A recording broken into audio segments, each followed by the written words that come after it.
Halo semuanya, jumpa lagi pada pembelajaran IPA.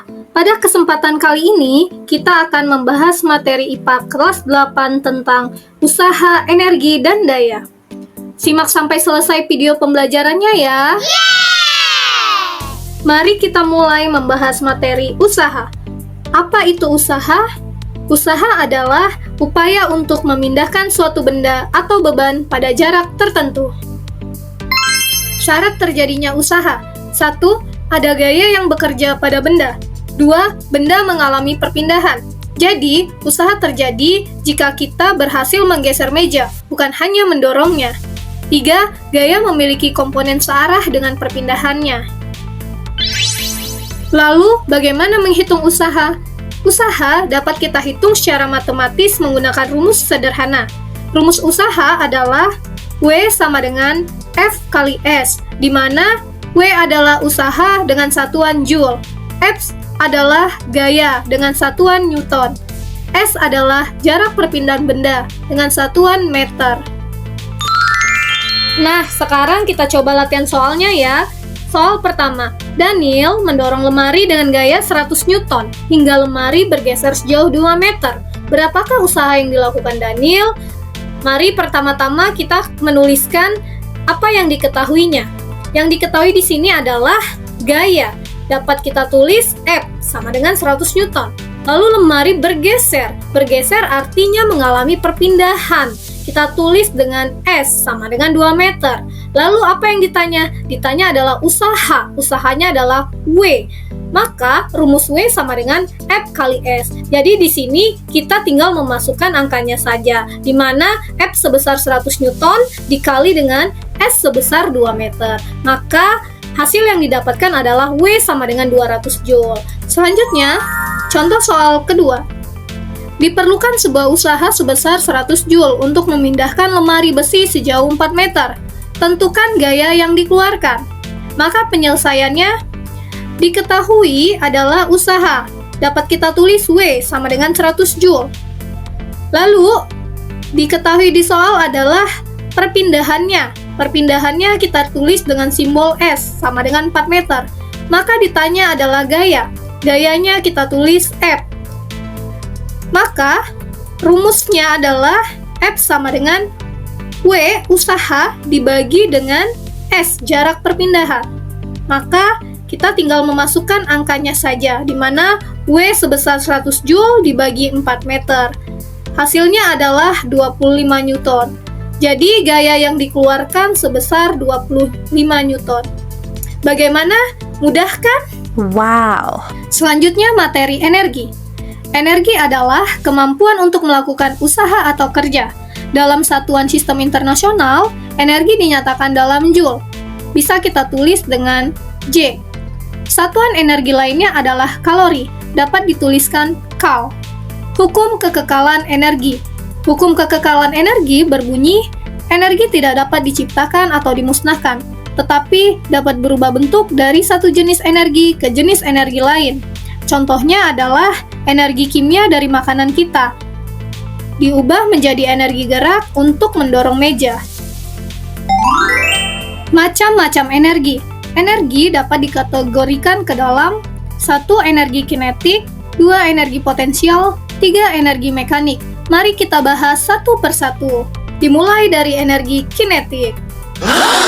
Energi kinetik adalah energi yang dimiliki benda karena gerakannya. Semakin cepat benda bergerak, maka semakin besar energi kinetiknya.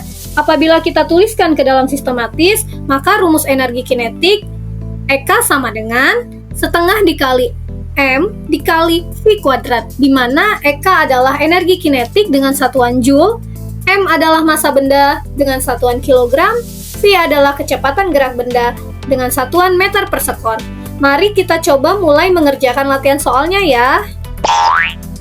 Sebuah mobil mengangkat beban sebesar 300 kg dengan kecepatan 50 meter per sekon. Tentukan energi kinetik yang dihasilkan. Maka dapat kita selesaikan pertama-tama adalah menuliskan apa yang diketahui maupun yang ditanya. Diketahui di sini adalah massa. Dapat kita tuliskan M sama dengan 300 kg. Lalu kecepatannya adalah V sama dengan 50 meter per sekon. Yang ditanya adalah EK, energi kinetik. Maka dapat kita tulis rumusnya menjadi EK sama dengan setengah MV kuadrat. Maka tinggal kita memasukkan angka masing-masing dari massa maupun percepatannya. EK sama dengan setengah dikali 300 dikali dengan 50 dikuadratkan. Maka EK sama dengan setengah dikali 300 dikali dengan 50 kuadrat adalah 2500. Maka energi kinetik yang dihasilkan sebesar 375.000 Joule. Bagaimana? Mudah kan? Selanjutnya, energi potensial. Energi potensial adalah energi yang dimiliki benda karena posisi atau kedudukannya. Semakin tinggi posisi sebuah benda, maka semakin besar energi potensial gravitasinya. Adapun rumus energi potensial, EP sama dengan M dikali G dikali H, di mana EP adalah energi potensial dengan satuan Joule, M adalah massa benda dengan satuan kilogram, G adalah percepatan gravitasi, nilainya 9,8 atau 10 meter per sekon kuadrat, H adalah ketinggian benda dengan satuan meter. Adapun kecepatan benda pada saat menyentuh tanah dapat ditentukan dengan rumus V sama dengan akar 2 dikali G kali H. Nah, mari kita coba latihan soalnya ya.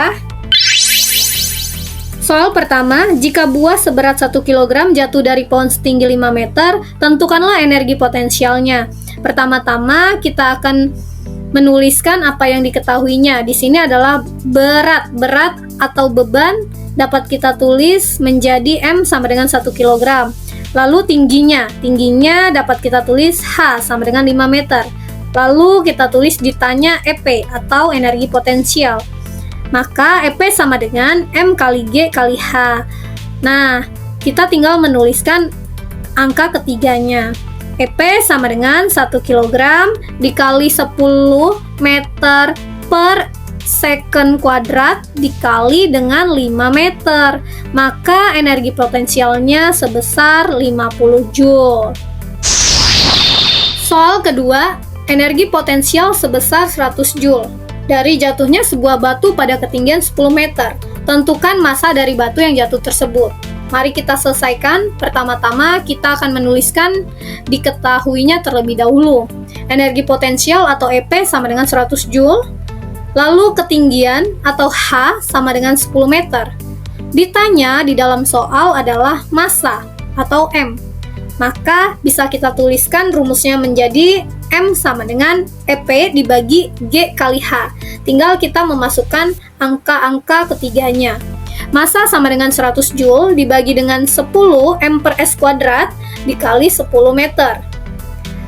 Massa sama dengan 100 Joule, 10 dikali 10 adalah 100, maka diperoleh massa dari batu yang jatuh tersebut seberat 1 kg.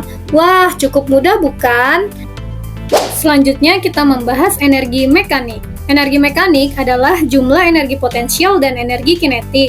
Rumus energi mekanik dapat kita tuliskan menjadi EM sama dengan EP ditambah EK, di mana EM adalah energi mekanik dengan satuan Joule, EP adalah energi potensial dengan satuan Joule, EK adalah energi kinetik dengan satuan Joule.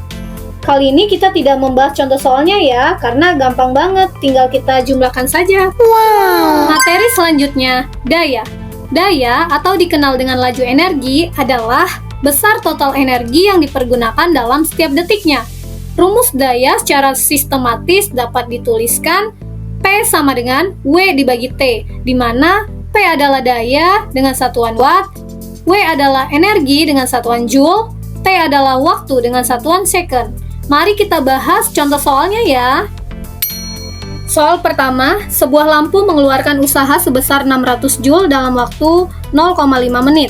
Berapakah daya yang dikeluarkan lampu tersebut? Mari kita selesaikan. Pertama-tama kita tuliskan terlebih dahulu apa yang diketahuinya. Usaha di sini kita tuliskan W sama dengan 600 Joule. Lalu waktu atau T sama dengan 0,5 menit. Setengah menit sama saja dengan 30 second. Lalu yang ditanya daya atau P, maka rumus P sama dengan W dibagi T. Tinggal kita memasukkan angkanya saja. W 600 Joule dibagi dengan T-nya 30 second, maka P sama dengan 20 watt. Daya yang dikeluarkan lampu sebesar 20 watt. Soal kedua, sebuah rice cooker membutuhkan daya 500 watt untuk menanak nasi selama 5 detik hingga matang. Maka usaha yang dikeluarkan rice cooker tersebut adalah, mari kita selesaikan. Pertama-tama kita tuliskan dulu apa yang diketahui. Di sini ada daya atau P sama dengan 500 watt. Lalu waktu atau T sama dengan 5 second. Lalu yang ditanya adalah usaha atau W. Maka dapat kita tulis rumusnya W sama dengan P kali T. Tinggal kita memasukkan angka keduanya. W sama dengan 500 watt dikali 5 second. Maka W sama dengan 2500 Joule. Usaha yang dikeluarkan rice cooker tersebut sebesar 2500 Joule. Bagaimana? Mudah bukan soal-soalnya? Selanjutnya, hubungan usaha energi dan daya. Usaha adalah perpindahan energi yang dilakukan oleh gaya untuk memindahkan benda, sedangkan energi adalah kapasitas untuk melakukan usaha. Lalu, daya adalah laju penggunaan energi atau kecepatan dalam melakukan usaha. Oke para pembelajar, sampai di sini dulu perjumpaan kita. Semoga materinya dapat bermanfaat ya. Terima kasih.